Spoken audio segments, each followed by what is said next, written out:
Hello bachcho, let's read the question. The question says that if f of x is equal to x to the power l upon x to the power m whole to the power l plus m into x to the power m upon x to the power n whole to the power m plus n into x to the power n upon x to the power l whole to the power n plus l, then f dash x is equal to, and the options are 1, 0, x to the power l plus m plus n, and none of these.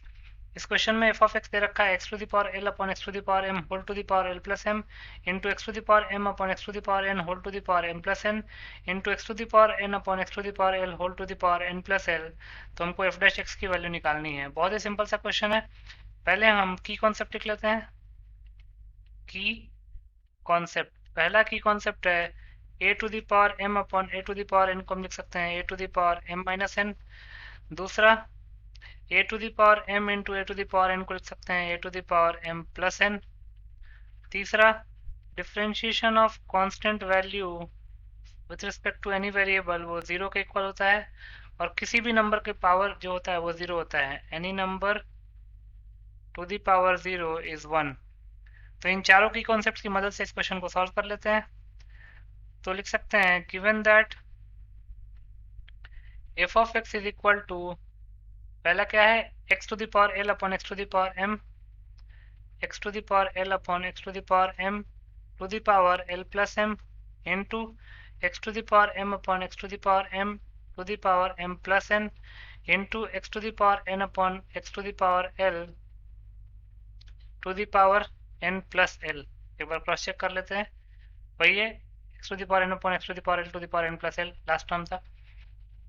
अब इसको simplify करेंगे तो क्या हो जाएगा f of x is equal to x to the power l upon x to the power m को क्या लिख सकते हैं x to the power l minus m to the power l plus m into ये हो जाएगा x to the power m minus n to the power m plus n into x to the power n minus l to the power n plus L.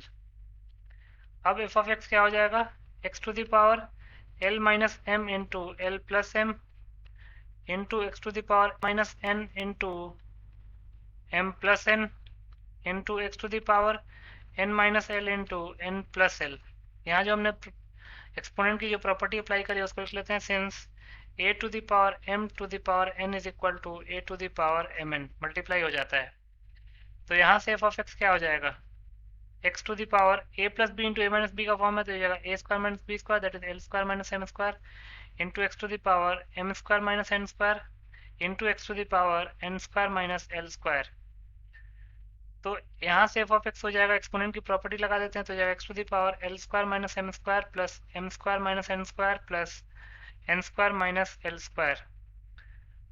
Power में अगर देखेंगे तो सब कुछ cancel out हो रहा है l square minus l square minus m square plus m square minus n square plus n square. तो ये क्या जाएगा x to the power zero जिसकी वैल्यू आ जाएगी वन। तो लिख सकते हैं therefore f of x is equal to one. तो since f of x one के इक्वल है तो differentiation of f of x with respect to x क्या हो जाएगा differentiation of one with respect to x which is equal to zero. मतलब कि हमारा आंसर क्या हो गया जीरो। अगर आप देखेंगे तो ये कौन से ऑप्शन में लिखा हुआ है बी ऑप्शन में। तो लिख सकते हैं hence B is the required option. B जो है हमारा रिक्वायर्ड ऑप्शन हो जाएगा तो बी ऑप्शन को टिक कर लेंगे। So B option is your final answer. I hope you understood it well. Best of luck.